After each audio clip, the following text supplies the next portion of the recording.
it has come to my attention, Madam Chair, that Cagayan de Oro City Water District has called for a press briefing regarding the impending increase of water rate in our city.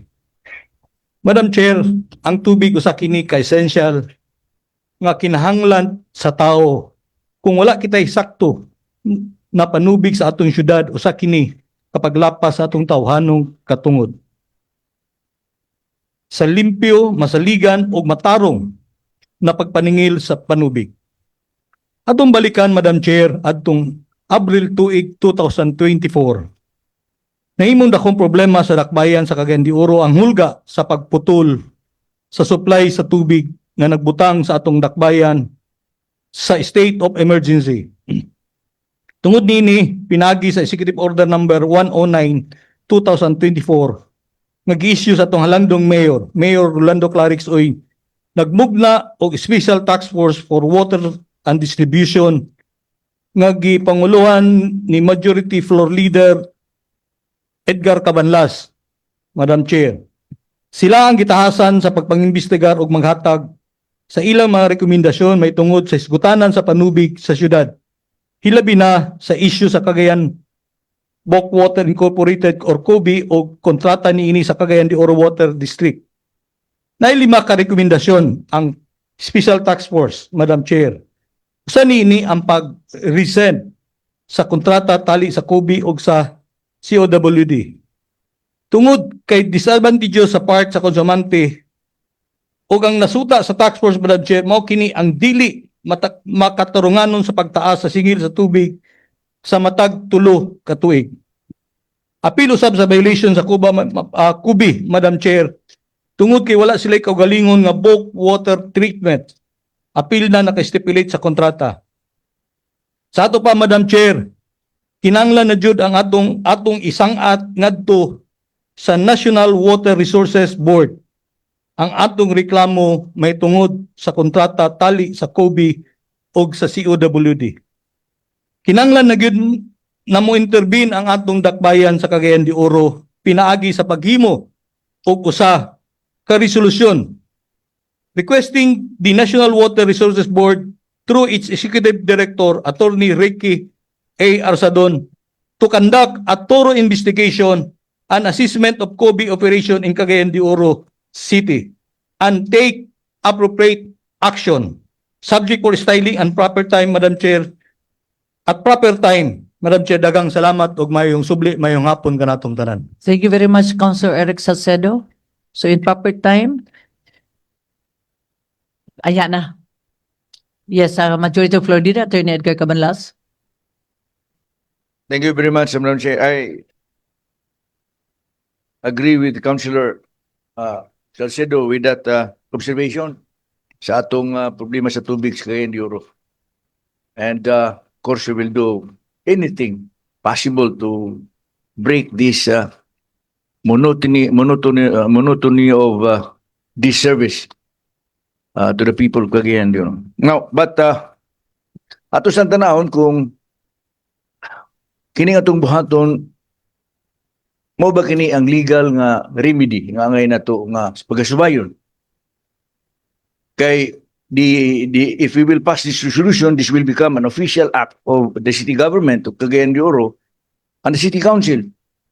And I think there is a need for us to have this reviewed by the city legal office.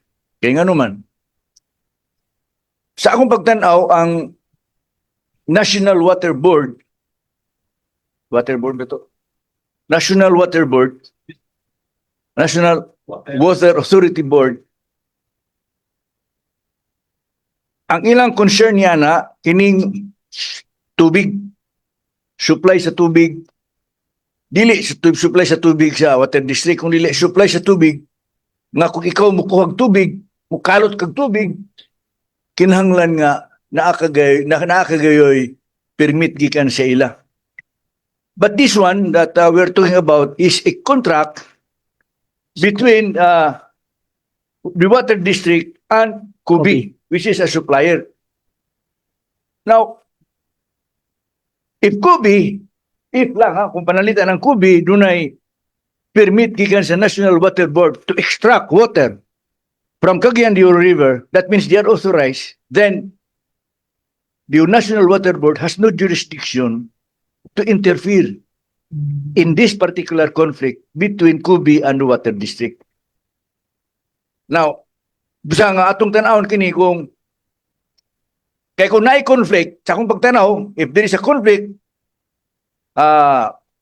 between Kubi and the Water District, ang National Water Board ba doon ay jurisdiction or di kaniba ang atong LOA? LOA. For me, balik ka punta sa LOA. Balik ka punta sa LOA. Now, mo kini atong problema kay ang water sa gingon ko na ang water National Water Board ang ila is bisan gani kanang mo drive kag deep well supposed to be mananghid ka sa ila. Kung magbuhat kag mga supply kag basta in extraction of water that is under the regulation of the National Water Board. Mo kana dia yeah.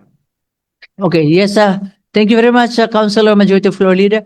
Yes, Councilor Eric Salcedo, you have the floor.